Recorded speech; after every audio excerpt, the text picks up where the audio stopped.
UPPCS mains के सभी छात्र उत्तर लेखन प्रारंभ करने से पहले जो बात मैं आपको आज बता रहा हूं, यह कार्य सबसे पहले करना है। अभी आप कुछ भी कर रहे हो, कंटेंट पढ़ रहे हो, कहीं पर टेस्ट सीरीज लगा रहे हो, आंसर राइटिंग आपने प्रारंभ कर दी हो, सबसे पहले यह काम कर लीजिए जो मैं आज के सेशन में आपको बताने जा रहा हूं। यानी कि यह सेशन यूपीपीसीएस मेंस के लिए सबसे रामबाण सेशन है। एक तरीके से ब्रह्मास्त्र आपको देने जा रहा हूं।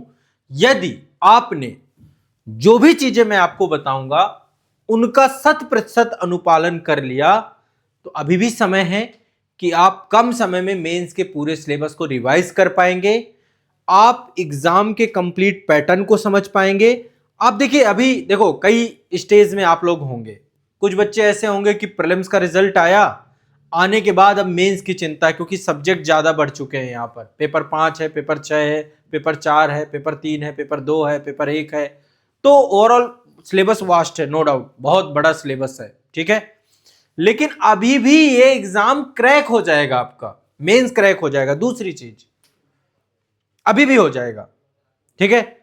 और मैं आज आपका दिमाग बिल्कुल क्रिस्टल क्लियर कर दूंगा। बस मेरी एक एक बात को हूबहू पालन करते हुए चलना, ठीक है। इसको हूबहू पालन करते हुए चलना है। अभी कुछ भी कंटेंट पढ़ रहे हो रोक दो, अभी टेस्ट सीरीज लगा रहे हो रोक दो, अभी यदि आंसर राइटिंग कर रहे हो रोक दो। जो आज बताऊं उसे सबसे पहले करना है। यहां पे क्या लिखा हुआ, उत्तर लेखन प्रारंभ करने से पहले सबसे महत्वपूर्ण कार्य, जो लगभग बड़ी संख्या में छात्र नहीं करते हैं। और ये काम जो मेंस देने जा रहे हैं, प्रीलिम्स सफल होने के बाद मेंस अब देना है। क्योंकि मेंस का प्रीलिम्स पास करने का जितना जोश होता है उतना ही दबाव होता है जब आप मुख्य परीक्षा में बैठते हैं, उसका भी दबाव होता है। वो सब दबाव भी कम हो जाएंगे, रिलैक्स हो जाएंगे। 7 डेज का एक पूरा आपको मैं कार्य सौंपूंगा और ये काम सभी को व्यक्तिगत स्तर पे करना है। क्योंकि ये कार्य मैंने ऑलरेडी कर रखा है, मैंने भी कर रखा है। मैं चाहूं तो पका पकाया भी आपको दे सकता हूं, लेकिन नहीं, मैं चाहता हूं ये काम आप स्वयं करें। ये पूरा देखिए रिसर्च है, कंप्लीट रिसर्च है। आज आपका सबसे पहले तो सिलेबस, आपको बड़ा सिलेबस लग रहा है ना, सिलेबस कम हो जाएगा ये कार्य करने के बाद, जो काम मैं आपको बताने जा रहा हूं, ठीक है। सिलेबस कम हो जाएगा, क्रिस्टल क्लियर हो जाओगे, कहां से क्वेश्चन आते हैं, किस टाइप के क्वेश्चन आते हैं। देखो ऐसे आंसर राइटिंग करते रहोगे कितना भी कर डालो, सबसे पहला काम ये करके फिर आंसर राइटिंग में लगोगे तो आप क्या होगा, प्रोडक्टिव हो जाएगा आपका सब कुछ। आप कंप्लीट प्रोडक्टिव कंटेंट आपके पास आने लग जाएगा, ठीक है।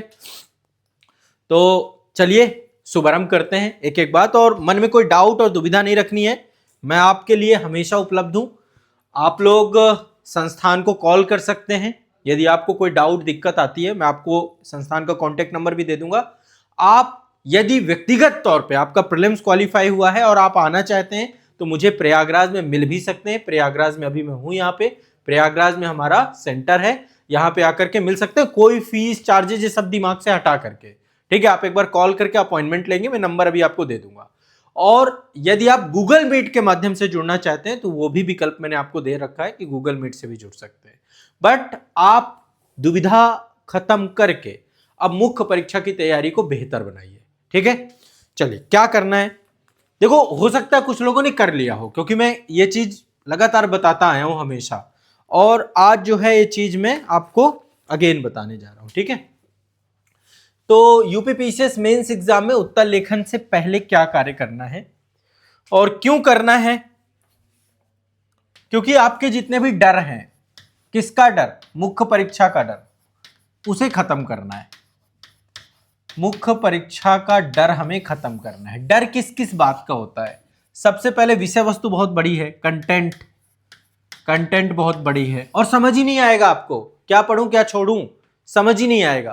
तो कंटेंट आपका मैं बहुत सीमित कर दूंगा। जो इतना बड़ा कंटेंट है, आपको लग रहा है सिलेबस बहुत बड़ा है, अभी वो सीमित हो जाएगा जब ये काम कर लेंगे। आपको जो मैं बताऊंगा सीमित हो जाएगा, ठीक है। दूसरा, हम प्रिडिक्ट कर पाएंगे। अभी यदि हम थोड़ा सा ध्यान से समझने का प्रयास करें तो हम प्रिडिक्ट कर पाएंगे पूरे के पूरे पैटर्न को, कि एग्जाम का एक्चुअल में पैटर्न क्या है, किस जगह से ज्यादा क्वेश्चन होते हैं, कोर एरिया क्या है।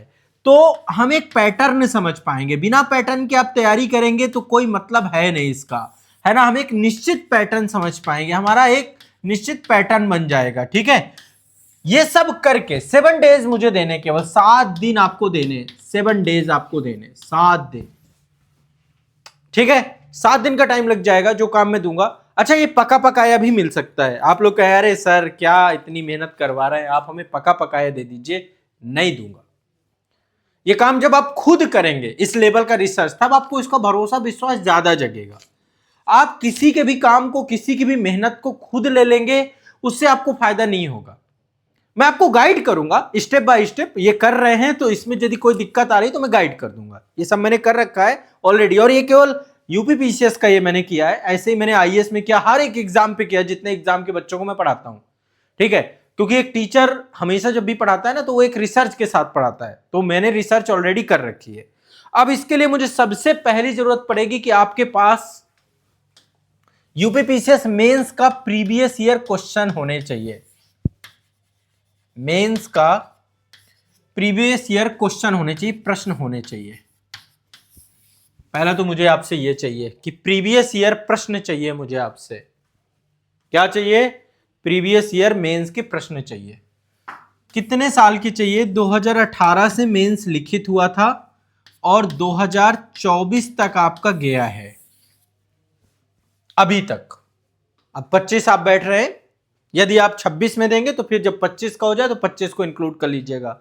27 में देंगे, जब भी आपको देना है। अभी आपका 25 का मेंस है, फिर 26 का मेंस अगले साल है, तो जब भी आपको देना है तो वहां तक के प्रीवियस ईयर प्रश्न इकट्ठे करने हैं।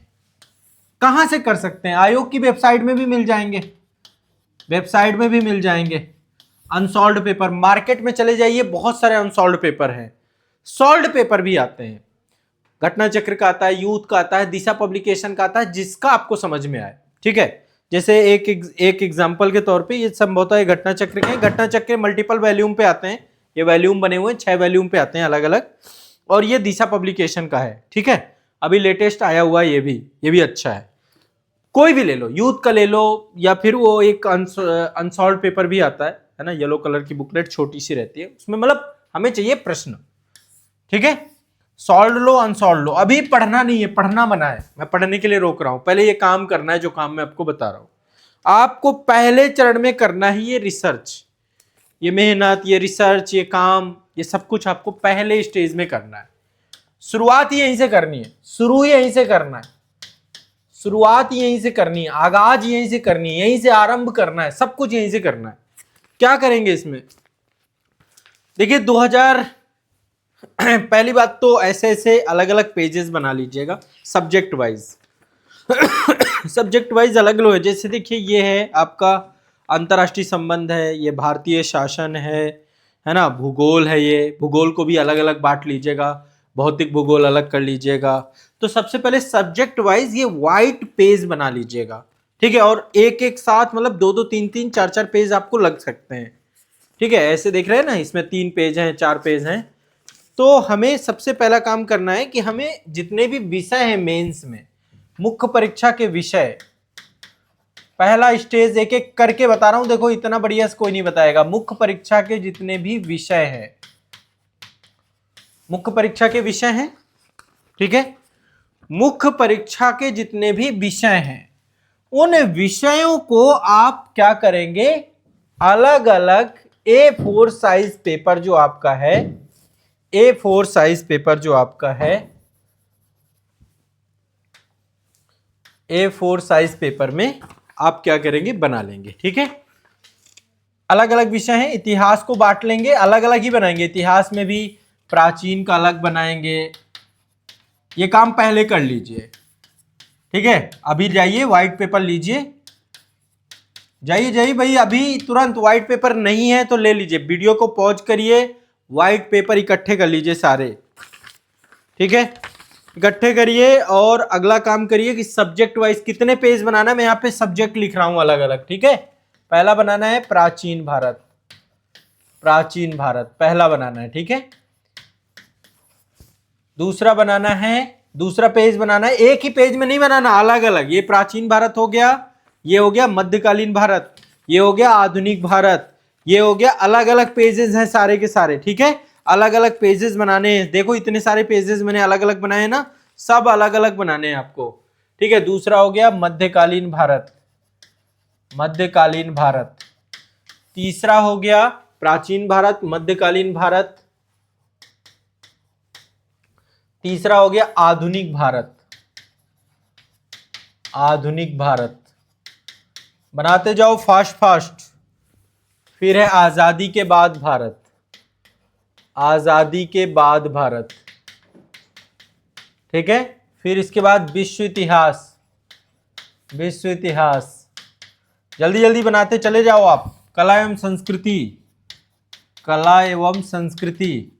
पूरा सेशन देखना है कंप्लीट लास्ट तक, एक एक बात इंपॉर्टेंट है, अलग अलग अभी पेज बनाने हैं आपको। कला एवं संस्कृति, ठीक है। कला एवं संस्कृति के बाद आजादी के बाद भारत, विश्व इतिहास, कला एवं संस्कृति, ठीक है। प्राचीन भारत, मध्यकालीन, आधुनिक भारत, ठीक है। इसके बाद आपका आ गया भारतीय समाज। अब अगला सब्जेक्ट आ गया, अलग पेज बनाना है भारतीय समाज का, अलग अलग पेज बनाना है, ठीक है, भारतीय समाज का। उनके साथ अब जितने पेज हमें जरूरत पड़ेगी और ऐड कर लेंगे आप, पहले अलग अलग एक एक बना लीजिए, ठीक है, अलग अलग एक एक करके बना लीजिए। भारतीय समाज, भारतीय समाज के बाद आपका है भारत का भूगोल, भारत का भूगोल। भारत के भूगोल के बाद है विश्व का भूगोल, विश्व का भूगोल। विश्व के भूगोल के बाद है आपका भौतिक भूगोल, भौतिक भूगोल। भौतिक भूगोल के बाद अगला करेंगे राज व्यवस्था, राज व्यवस्था, ठीक है, भारतीय राज व्यवस्था।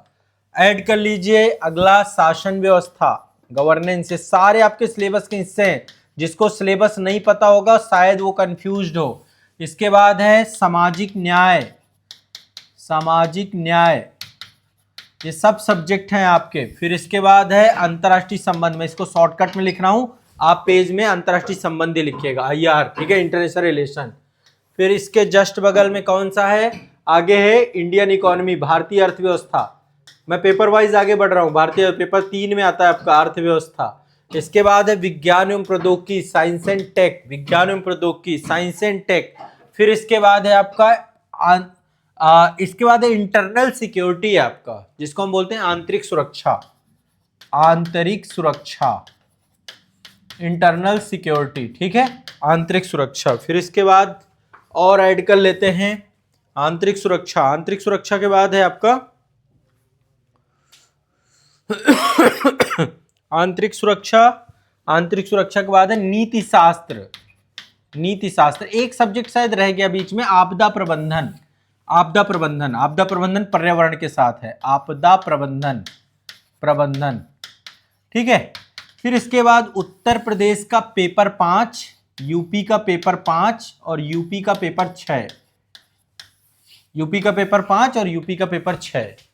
ये आपका कंप्लीट अलग अलग सब्जेक्ट हैं। और क्या क्या हो सकता है, यही काम निबंध में कर लीजिए, यही काम निबंध में कर लीजिए, यही काम हिंदी में कर लीजिए, यही काम आप हिंदी में कर लीजिए। निबंध में कर लिया आपने, हिंदी में कर लिया।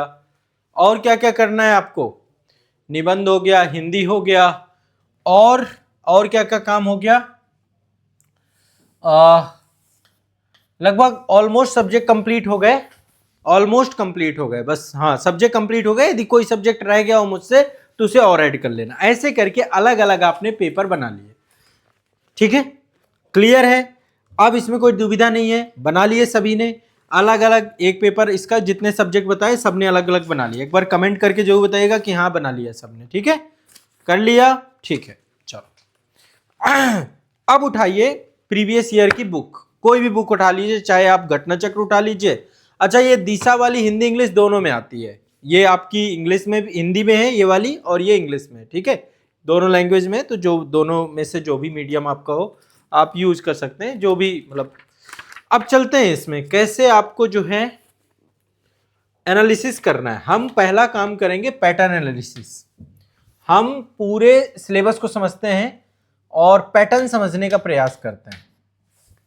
पेपर कोई भी लेटेस्ट पेपर सबसे पहले उठाइए, है ना। पैटर्न जो मैं बताऊं उसी तरीके से पैटर्न को समझना है, ठीक है। सबसे पहले 2024 का पेपर उठाइए, यूपीपीएससी का, यूपीपीएससी 2024 का पेपर आप उठाएंगे। यूपीपीएससी 2024 का पेपर आप लेंगे, ठीक है। अब इसमें देखिए जीएस पेपर 1 से चालू करते हैं। जीएस पेपर 1 है आपका, जैसा आपको बताऊंगा उसी तरीके से करना है। अब जीएस पेपर 1 में आपका इतिहास आता है, समाज आता है, भूगोल आता है, तो इन तीनों के आपके पास अब ये सारे बन ही गए हैं, ये बन गए हैं, ठीक है। एक पेज मान लीजिए एक पेज है,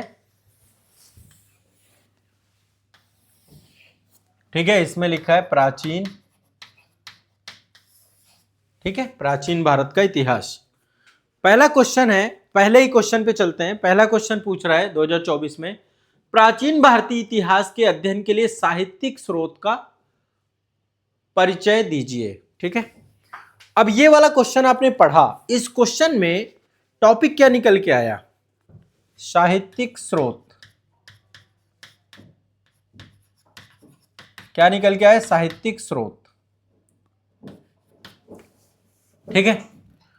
टॉपिक निकाल देना है, टॉपिक लिख देना है, केवल एक कीवर्ड में आपने अब कुछ नहीं करना, बस एक कीवर्ड निकाला साहित्यिक स्रोत। कब पूछा गया, 2024 में।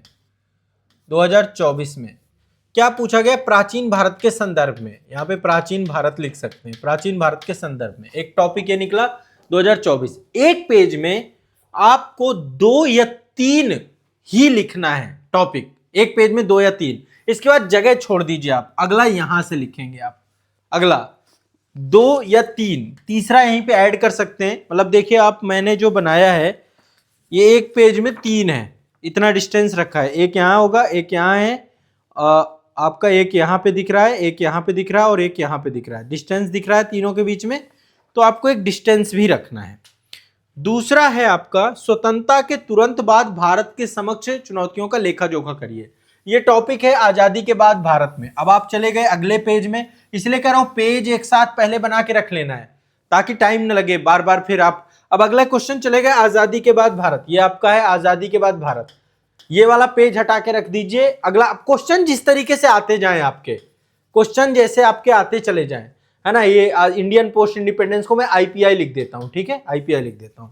यहां पे क्वेश्चन क्या निकल के आ रहा है, स्वतंत्रता के तुरंत बाद भारत के समक्ष चुनौतियों का लेखा जोखा बताइए। तो ये भारत के समक्ष चुनौतियां, भारत के समक्ष चुनौतियां, देखो चुनौतियां आज भी हैं, लेकिन क्वेश्चन तो पूछा आजादी के बाद, 2024 में पूछा गया आजादी के बाद। यहां पे ब्रैकेट में आप यहीं पे सब टॉपिक जरूर लिख दीजिए कि क्या पूछा गया एक्चुअल में, ठीक है।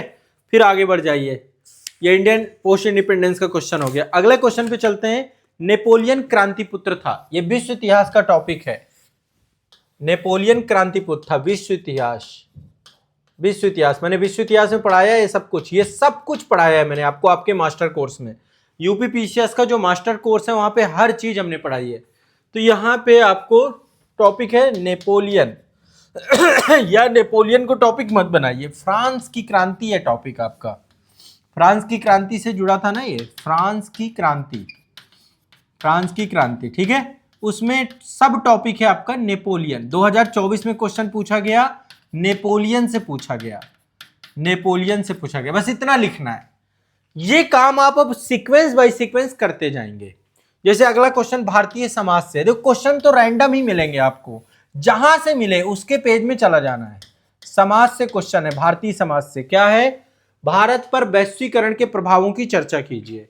तो अब जैसे मैं यहां पे लिखा मैंने, और यहां पे है वैश्वीकरण टॉपिक, वैश्वीकरण टॉपिक है, कब पूछा गया, 2024 में। क्या पूछा गया, समाज पर क्या इंपैक्ट पड़ा, भारतीय समाज पर क्या इंपैक्ट पड़ा।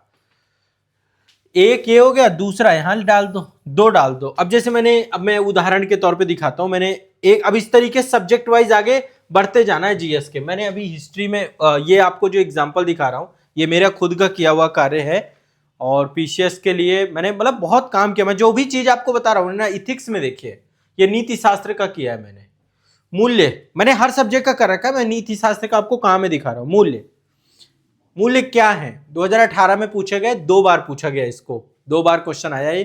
2019 में नैतिक मूल्य क्या है, वही रिपीट हुआ। 2020 में मूल्य विकास करने में परिवार व समाज की क्या भूमिका है। 2020 में आचरण के सिद्धांत मूल्य से जुड़ा हुआ है। 2023 में मूल्य निर्माण में परिवार और समाज की भूमिका। देखो यही चीज 2023 में, 2020 में, 2024 में सिविल सेवा के मूल्य, मतलब आप सोचिए, एक ही पेज में मैंने निकाल दिया ना ये रिसर्च, ये पूरा जब पूरा कंप्लीट करोगे आप 2018 तक जाओगे तब आपको अलग ही मजा आएगा। प्रशासन में सत्यनिष्ठा 2018 पूछा गया, 2023 में पूछा गया। महात्मा गांधी से क्वेश्चन आए हैं 2018 में, 2019 में, 2021 में। सूचना के अधिकार से क्वेश्चन पूछा गया 2023 में। इस तरीके शब्दावलियां हैं सारी, ये शब्दावली है इथिक्स की, समझ रहे मेरी बात को।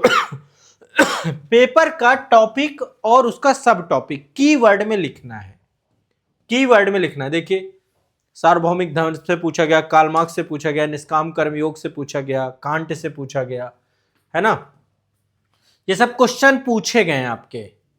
तो इस तरीके से आपको एक कंप्लीट कैटेगरी बना लेनी है, पूरे पेपर का एक पैटर्न, डिटेल में पैटर्न एनालिसिस करना है जो मैंने आपको बताया।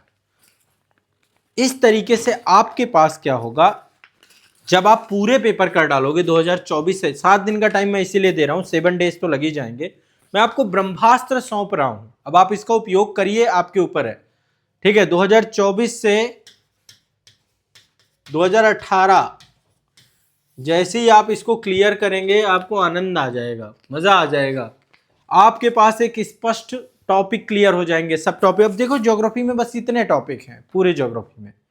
वायु राशि से क्वेश्चन आता है, ज्वालामुखी से आता है, भूकंप, सुनामी, महासागरीय धारा, दक्षिणी पश्चिमी मानसून, उष्णकटिबंधीय चक्रवात, गंगा के मैदान, गंगा ग्रामीण आदिवासियों का प्रतिरूप, ये क्वेश्चन है। महासागर से क्वेश्चन है, प्रवास से है, हिमनत से है, मृदा से है, जल संकट से है, भारत की खनिज नीति, जनसंख्या नीति, और 9 नंबर चैनल। आपको बहुत क्रिस्टल क्लियर होना चालू हो जाएगा क्या टॉपिक मुझे करना है, क्या टॉपिक रिपीटेड है, कैसे टॉपिक। पहला काम ये कर डालो, इसके बाद अगला स्टेप में अगले सेशन में आपको बताऊंगा। ये पहला मतलब पहला काम ये है। अब स्टेप बाय स्टेप हम बढ़ेंगे, एक एक सीढ़ी बढ़ते जाएंगे। आप लोग, आपका ये सेशन देखने के बाद जो काम मैंने बताया, अब आप बैठ के आराम से अब करना चालू कर दो। अब आपको मैंने बता दिया, अलग अलग पेज बना लिया, अब आप एक एक कर, पहले जीएस पेपर 1 करो, फिर 2 करो, फिर 3 करो, फिर 4 करो, पहले 24 कंप्लीट खत्म करो, फिर 23 चले जाओ, फिर 22 चले जाओ, फिर 21 चले जाओ, फिर 20 चले जाओ। एक एक बढ़ते रहना है, ठीक है, आगे जाते रहना है। कोई दिक्कत, कोई दुविधा नहीं होनी चाहिए, मन में कोई तनाव और कोई टेंशन भी नहीं लेनी है। 7 दिन आप इस काम को जरूर दीजिए। यदि ये काम नहीं करेंगे तो सिलेक्शन में आपके संशय है, लेकिन यदि ये काम कर गए तो सिलेक्शन में संशय नहीं रह जाएगी, तैयारी आपकी आसान हो जाएगी। पहला काम ये कर लीजिए। जैसे ये काम होगा फिर हाई यील्डिंग टॉपिक निकालेंगे हम। आप ही निकालोगे, मैं नहीं निकालूंगा, क्योंकि अब आपके पास एक पैटर्न एनालिसिस है। आपको पता है कि वैश्वीकरण कितनी बार पूछ रहा है, आपको पता है शहरीकरण कितनी बार पूछ रहा है ना। आपको हर एक पेपर के कोर एरिया पता चल जाएंगे। ये इकोनॉमी है, देखो अर्थव्यवस्था है, क्या पूछ रहा है इससे, कुछ तो करंट बेस्ड क्वेश्चन है, जैसे योजनाएं पूछी गई हैं, तो फिर हम उस तरीके से हमारा डायरेक्शन क्लियर हो जाएगा ना। हमारी दिशा, जो अभी दिशा क्लियर ही नहीं है, तो हमें योजनाएं कैसे काम करना, करंट बेस्ड योजनाएं आती हैं तो हमें कौन सी योजना पढ़नी, कौन सी नहीं पढ़नी, ये क्लियर हो जाएगा। खाद्य प्रसंस्करण उद्योग है, राष्ट्रीय विनिर्माण नीति है, समावेशी विकास से क्वेश्चन आता है, खाद्य सुरक्षा से क्वेश्चन आता है, कृषि विपणन से क्वेश्चन है, औद्योगिक नीति से क्वेश्चन है, एमएसएमई सेक्टर से क्वेश्चन है, औद्योगिक रुग्णता क्या होती है, मतलब क्लियर है। पहले हम इन्हीं में काम करेंगे, पहले हम इन्हीं को तैयार करेंगे। ये हाई यील्डिंग टॉपिक निकल के आएंगे आपके। आप क्वेश्चन को 5 स्टार, 4 स्टार, 3 स्टार, इनमें हम कैटेगरी में बांटेंगे, और जो 5 स्टार टॉपिक है उनको हम पहले करेंगे, क्योंकि यूपी पीसीएस में एक पैटर्न है। वो पैटर्न के माध्यम से हम ये समझ सकते हैं कि क्या क्या चीजें रिपीटेड हुई हैं और क्या क्या चीजें रिपीटेड हो सकती हैं। इससे क्या हुआ, आपका दायरा सिलेबस का पहले कम हो जाएगा। पहले आप सिलेक्टेड पढ़ेंगे, क्योंकि अब इतना टाइम नहीं है, प्री के बाद मेंस में ज्यादा टाइम नहीं मिलता है। बिना इसके किए हुए हमारी पूरी की पूरी गति अलग डायरेक्शन में चलेगी। तो पहला काम जो मुख्य परीक्षा के लिए करना है बच्चों को, यूपी पीसीएस वालों को, वो मैंने आपको बता दिया। इस काम को किए बिना एक कदम आगे मत बढ़ो, ठीक है। मैं नहीं कर रहा हूं, बाकी डेली लिखने की आदत डाल ली है तो डेली लिखो, मैं उसके लिए बोल नहीं रहा हूं कि नहीं लिखना है, लिखो आप उसको, ठीक है। और आप कंटेंट अभी पढ़ो मत, कंटेंट आप तब पढ़ो जब आप ये पूरा पैटर्न एनालिसिस कर लो, पूरा पीवाईक्यू क्लियर कर लो, प्राचीन के क्या टॉपिक हैं, मध्यकालीन में क्या है, आधुनिक में क्या है, सबके टॉपिक सब टॉपिक आपके निकल जाए। और एक पेज में 2 से 3 टॉपिक से ज्यादा मत करना, क्योंकि हमें रिपीटिशन देखना है। अगली बार फिर साहित्यिक स्रोत से मान लो क्वेश्चन पूछता है, तो 2019 में मान लो आया क्वेश्चन, फिर सब टॉपिक डाल दो कि क्या चीज पूछी गई। आपको कोई कंफ्यूजन नहीं होगा। कोई दिक्कत आती है, मैं हूं, मैंने आपको बोल दिया है, संस्था का नंबर है, कॉल करिए, पूछिए, मेरे से मीटिंग करिए, गूगल मीट होगी, सब कुछ होगी। मैं आपके लिए, मैं एक बच्चे के लिए भी उतना ही तैयार हूं जितना ज्यादा से ज्यादा बच्चों के लिए, जितने भी हो, मेरे लिए सब इंपॉर्टेंट है। ठीक है, तो आप सभी लोगों से आग्रह है कि अब अपनी तैयारी में ये काम करना चालू कर लो। एक पैटर्न एनालिसिस के साथ आगे बढ़ेंगे ताकि हम अपनी तैयारी को एक सही डायरेक्शन दे सकें, सही योजना के साथ अच्छे से हम तैयारी कर सकें, ताकि हमारे मन में कोई दुविधा ना रहे, कोई संशय ना रहे, और तैयारी एक गति के साथ, बहुत स्पीड के साथ आगे बढ़े। ठीक है ना? स्पष्ट है? क्लियर है? अभी भी कोई संशय हो तो पूछ लीजिएगा, बार बार बोल रहा हूं। ये चीज क्लियर हो गई होगी। पहला काम यही कर लो। इसके अगले सेशन में आपको दूसरा काम क्या करना है वो मैं आपको बता दूंगा। इसके बाद अगला सेशन तुरंत आएगा आपका, जिसमें मतलब आपको मैं टाइम नहीं लगूंगा, मैं बहुत जल्दी जल्दी सेशन अब आपको प्रोवाइड करा दूंगा। अब आप काम है कि स्टेप बाय स्टेप, एक एक स्टेप कंप्लीट करो, फिर सेकंड स्टेप पे जाओ, फिर थर्ड स्टेप पे जाओ। इसे जल्दी से जल्दी कर लो। ठीक है? नहीं किया है, कर लिया है, बहुत अच्छी बात है, एक बार रिव्यू कर लो, और नहीं किया है तो फिर कर डालो। बिना इसके किए आगे तैयारी करना मूर्खता है। तो पहला है पीवाईक्यू पैटर्न एनालिसिस, इसके बिना बात नहीं बनेगी। ठीक है? चलिए, ये सेशन कैसा लगा बताइएगा। और आंसर राइटिंग को लेकर मेरी क्लासेस सारी चल रही हैं, बैच में भी क्लास में भी ले रहा हूं, और आप लोगों के साथ बढ़िया से पढ़ रहे हैं। यूपी पीसीएस वाले जितने बच्चे हैं आराम से, जितने लोग प्रयाग बैच में जुड़े होंगे आप में से ज़्यादातर बच्चे, तो प्रयाग बैच वाले बच्चों को मैं अभी कुछ कॉपी में कुछ क्वेश्चन वगैरह भी लिखवाऊंगा। कोई दिक्कत आती है तो मैं प्रॉपर फीडबैक दे दूंगा। मैं आपका प्रेजेंटेशन, आपकी शब्द सीमा, आपकी राइटिंग, इन पे भी काम कराऊंगा। ठीक है? चलो मिलते हैं अगली क्लास में। धन्यवाद।